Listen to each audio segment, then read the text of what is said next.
All right, everybody. Welcome back to the Blue Chip Athletic Club podcast. Today is May the 6th, 2025, and we're going to continue delivering ways to help you look, move, and feel your best.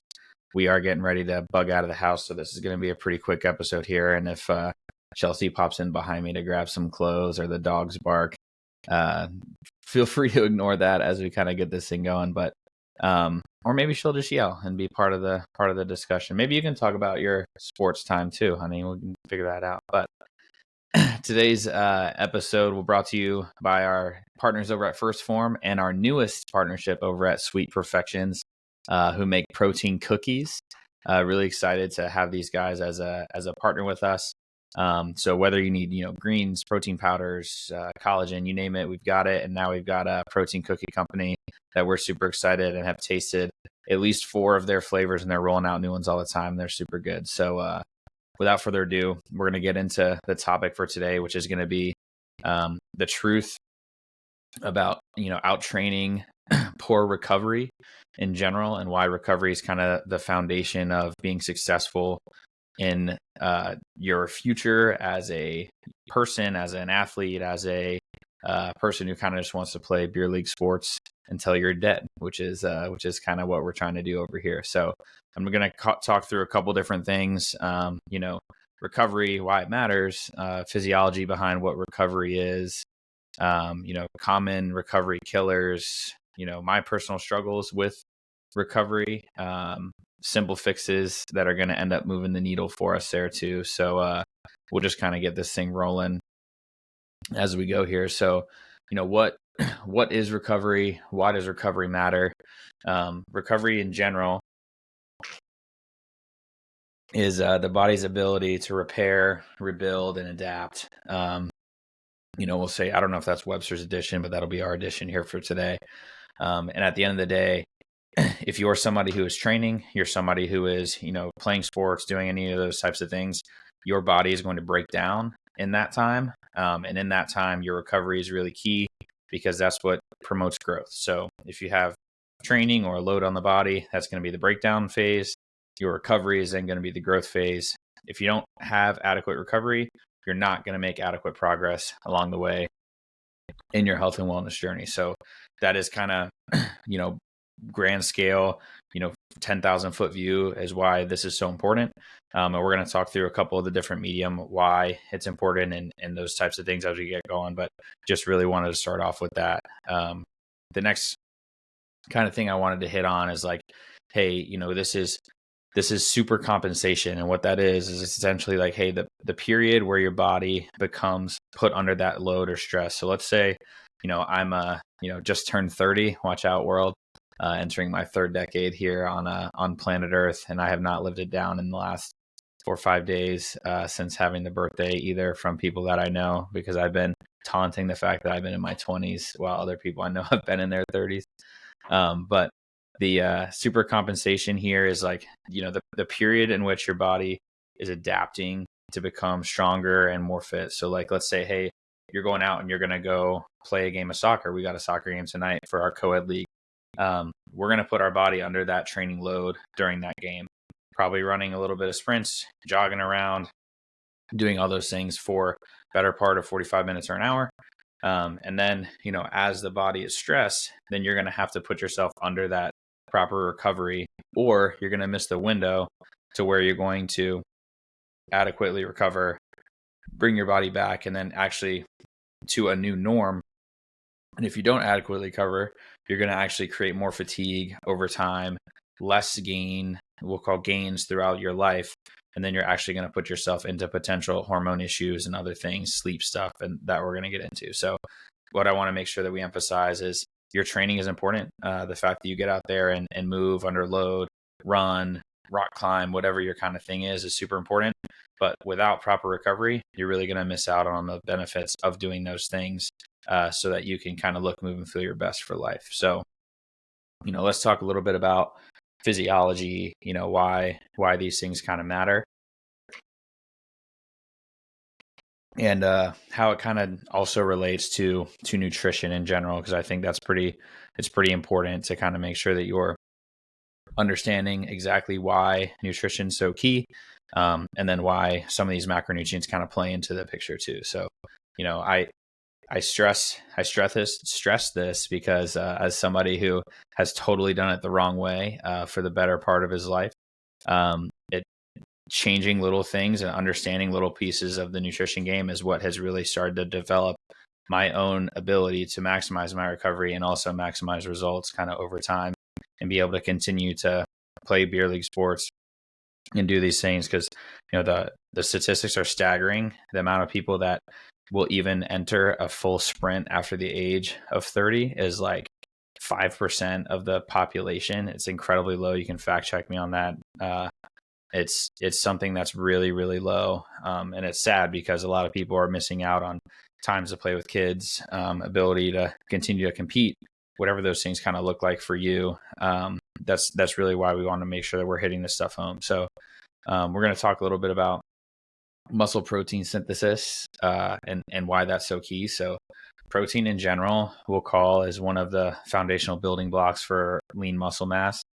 Lean muscle mass isn't just for looking good naked. Lean muscle mass is also to protect your bone structure, especially as you age, to fight against osteoporosis. There's a ton of benefits to having adequate amounts of lean muscle mass. You're burning more calories at rest when you have lean muscle mass as well, which for those of you that are on a health and wellness journey, trying to reduce body fat, look better naked, move better, train better, get stronger, whatever that thing looks like, the more lean muscle mass you have and retain, the more likely you are to get closer to that goal. So just kind of broad strokes. This is really, really triggered by training, which is going to break down your muscle tissue. And then your protein intake is going to be something that then rebuilds that tissue, just like we talked about before when we're compensating for that training load that we had. So really important to make sure that you're getting adequate amount of protein. Now, there's tons and tons of research that have gone into what adequate amount of protein really is. And I would say it definitely depends on your goals. No one, most people will say aren't going to be like Arnold Schwarzenegger and need, 400 grams of protein in a day and just constantly eating and really fighting for that and the world's strongest man or some incredible bodybuilding show. We don't coach those types of clients over here. We're really looking to kind of just help people look, move, and feel their best, and then play again like sports and move and do the things that they love for as long as they can. But for most people, that is somewhere between 0.6 or 0.5 grams per pound of body weight that you weigh to 1 gram per pound of body weight that you weigh. So ballpark, we'll call it like, hey, I'm a 200-pound dude. If I get 200 grams of protein, that is 1 gram per pound of body weight. And that means that I'm fulfilling that load so I can have adequate muscle protein synthesis because I'm an active adult that is training on a regular basis and making sure that I'm able to recover appropriately throughout my training time. And if you aren't able to take that protein in, you're not going to be able to rebuild the muscles. You're not going to be able to recover properly. And then you're missing out again on the gains, whether that's, physical, whether that's strength based, or whether that's just trying to be able to stay in the game for as long as you can. So muscle protein synthesis is super big. Next thing I want to hit on is sleep. Lack of sleep, quality or quantity is something that is really, really tough. I am not going to tell you, hey, you must get 8 hours of sleep. I'd say most people probably fall somewhere between the 6 and 9 hour range for the most part. If I'm getting around, 7 to 8, I probably function the best. Some days you're going to need to get more because you're coming off of sickness, or maybe you get less because you don't really have the time. And that's going to happen. But at the end of the day, typically I'm falling somewhere between the 6 and 9 hour mark. Yeah, and that's a great point. Chelsea's yelling from the other room that women typically need more sleep than men. So I would say most of the time they're probably falling somewhere between the 7 and 10 hour range. And actually that's even more increased or the requirement for your body to get more sleep is even higher during your time of the month, during your cycle, something that is also something to consider. So be aware during those big hormone fluctuations during that time, you're going to need probably more sleep than you normally would on the other, couple weeks out of the month or when your hormones are out of whack, which actually kind of brings us into why sleep is so important. If you're somebody who's not getting adequate sleep, you're not only going to, hurt your muscle recovery, which we kind of talked about that a little bit before and alluded to that, and the importance of protein synthesis that happens when your body is resting in that, rest and digest state. But if you're not getting that sleep, you're not also getting a hormonal reset. So your testosterone, which is supporting lean muscle mass, strength, and drive, is suppressed by poor sleep. Now, although people think, oh, testosterone is only in men, not actually true. Women also have testosterone levels as well. Men just have a little bit more than women. So obviously it's going to be something that a lot of men kind of focus in on when it comes to aging and loss of testosterone over time. But be aware that testosterone is not just a hormone that men have. Women also have it too. And it's very important to make sure that we're maximizing the use of that by getting adequate sleep. Next thing is cortisol. I think cortisol, stress management, all these things have been a huge, we'll call like indicator for health over the course of the last decade. There's probably been a lot more research into that because of the level of stress that will say the typical American workday, diet, all these things kind of drive. But if you're not able to have adequate sleep, you're not going to be able to put your body into that rest and digest state. Your body's going to have higher cortisol levels, which is going to elevate your stress level, make you have poor recovery, eventually drive you into getting worse sleep, and then breaks down, different tissue as well. And then, actually stifles the gains that you're getting from the gym as well. So, all these kinds of ancillary factors come from sleep, the ability to kind of manage that and make sure that you're getting enough over time. So, we talk through lack of sleep. We talk through, not being able to train and recover. Other recovery killers, we'll say, that we're kind of seeing that are really, really common are under fueling or under eating. Somebody who's watching some, fitness influencer or somebody online who has a microphone, which everybody does have one. Look, I mean, we got one here too, are talking about like, hey, you need to be in a caloric deficit so that you can lose weight. And some people are like, oh, sweet. They do the research, they figure out what their, basal metabolic rate is, figure out like, hey, this is how many calories I take in a day for me to not lose or gain any weight. They start to get a little bit educated. And then it's like, okay, if I'm going to put myself in a caloric deficit, I'm going to then push myself to losing weight, which is great. That is exactly how you lose weight.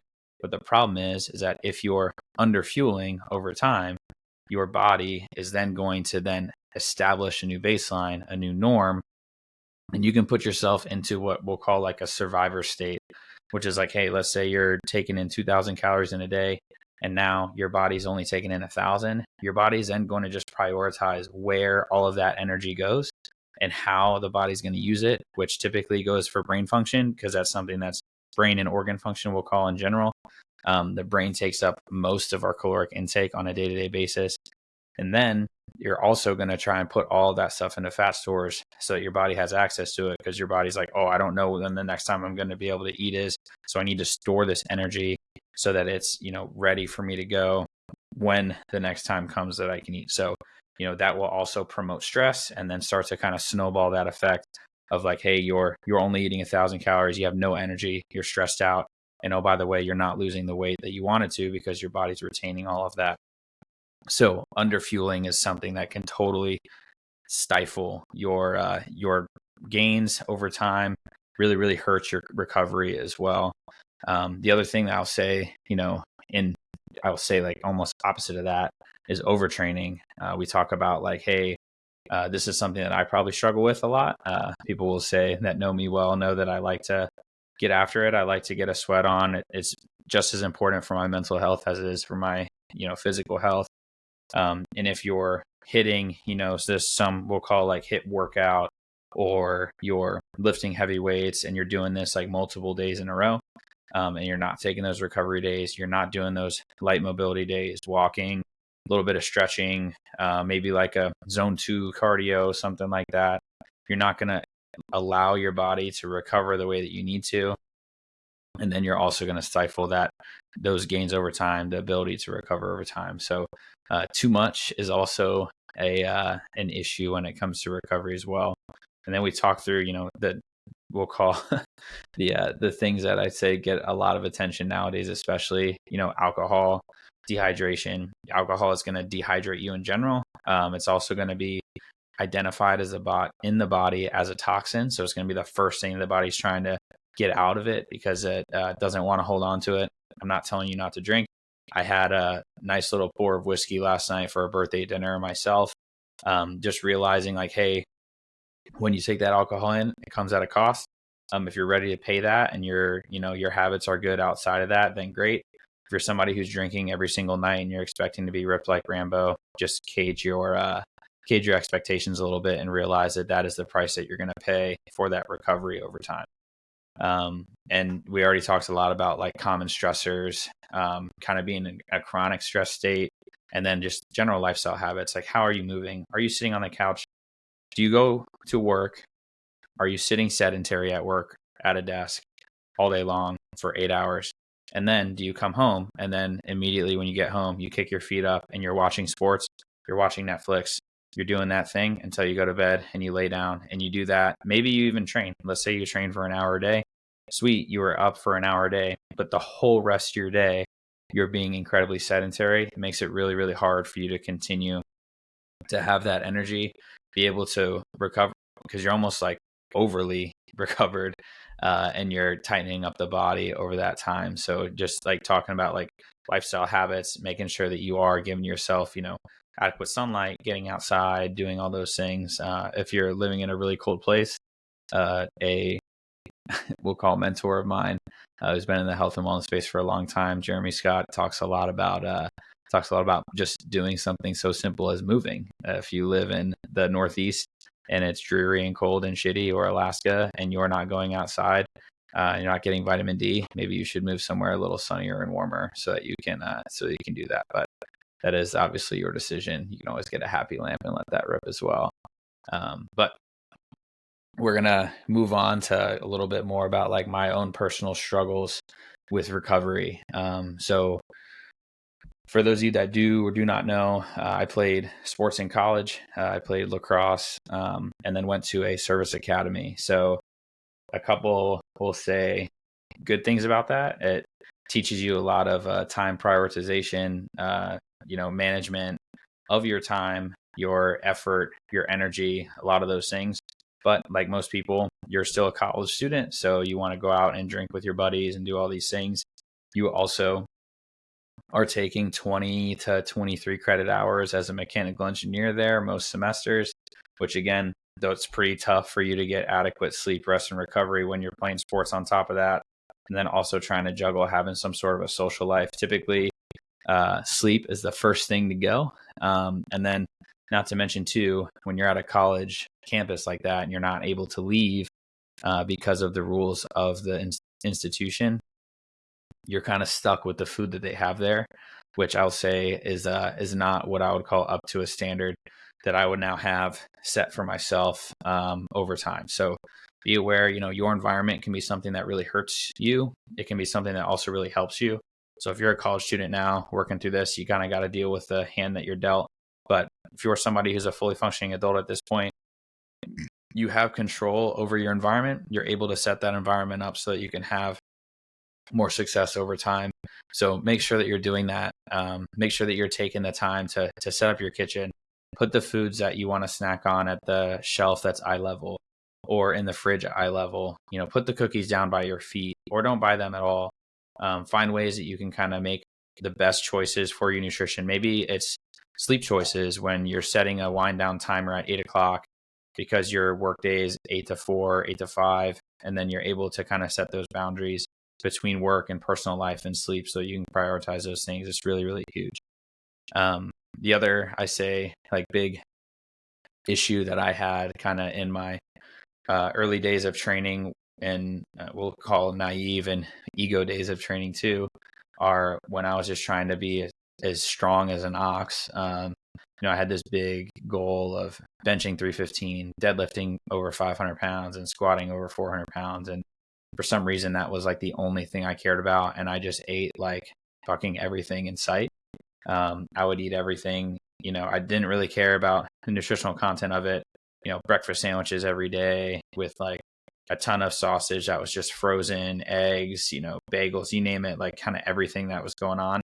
And I'll call that the dirty bulk, if you will. If you guys want to see a photo of me from we'll call my before transformation, it lives on our Instagram as a pin post of me kind of at my heaviest. I'm like 230 pounds. I'm within 5 pounds of not being able to fly the Navy training plane that was going to allow me to become a pilot at some point. And they're like, hey, dude, you're about to be too heavy for the ejection seat. So we need you to not gain any more weight, which kind of was a bit of my wake up call. So really it's like, hey, how are you getting those nutrients in really matters as well. It's not just, are you getting it in? It's like, hey, are you eating McDonald's sandwiches and all these other things and having the quote unquote dirty gains? You're eating a ton of calories. There's no structure. You get a lot bigger, but do you get better? Are you moving towards the goal that you do have? Are you recovering the way that you should be? Are your muscles recovering that way? And, are you looking the way that you want to in the mirror? Are you moving the way you want? I'll tell you, me, I say I'm 6 foot tall in heels, but I'm really 5'11" and change. At 230 pounds, I did not move the way that I wanted to move. I was on a lacrosse field and struggling to run up and down the field on a full field sprint. And I couldn't, get up a flight of stairs without being out of breath. Like, those things mattered. And although I finally hit my weight training goals, what was it all for if I wasn't able to do the things I really enjoyed? So part of that was like, hey, having a little bit of a wake up call for myself, moving into that direction so I can move functionally and do the things that I enjoy. And also look the way that I wanted to in the mirror, which, let's be honest and call a duck a duck. Everybody wants to look better naked. It's really something that is kind of universal and probably a mechanism that's been in place for a long time when it comes to just survival of the fittest type of mentality for the human race, right? So I just want to talk like what are some simple things that you can do to avoid the pitfalls like that I had. How do we do that? We talk through sleep, talk through getting somewhere in that 6 to 9, maybe 7 to 10 if you're a female, hours of sleep, eating enough protein, hydration, so key. Avoiding overconsumption of alcohol or use of drugs and alcohol, say, is even part of it. Planning recovery, like training days, I think is key. So like, let's say, hey, you're somebody who you're on a program, you're training like 3-4 days a week. Maybe on those other couple of days, those other 3-4 days a week, what you do is you say, hey, I'm going to go for a walk. I'm going to do some stretching. I'm going to play with my dog. I'm going to sit on the ground when I watch TV. You're doing these little things that are going to give you some active rest, mobility, and help you so that you can perform even better on those lift days to help accelerate your progress. And then, do you have a post-workout recovery shake? Do you eat a certain type of thing? Like, having an understanding of how those macronutrients work together, how you can get adequate protein intake so that you're able to continually reap the benefits of the hard work that you're putting in the gym space or outside of that is really, really key.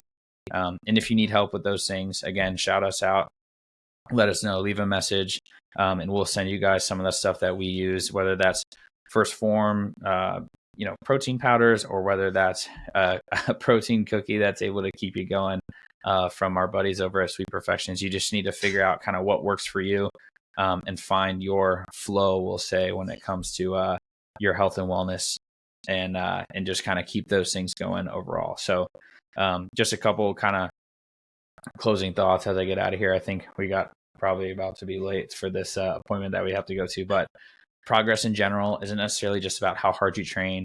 It's about how well you're able to recover. We want to make sure that you guys are playing beer league sports through your 30s, 40s, and beyond, kind of like my grandfather who's 84 and still plays basketball, 20-year-olds. It's important that you're recovering properly. You're able to, enter that rest and digest period. Your sleep is key. All those things are really, really important. So, make sure that you're taking the time, make sure you're putting that effort forth, because you owe it to yourself, your future self, and future generations of kids, grandkids, and those types of people that are going to be around you. So just real quick, if you guys, like this episode, or it hit home for you, make sure to share it with somebody, a teammate, a friend, or anybody you think needs to hear it. And remember, you guys, you don't stop playing because you get old.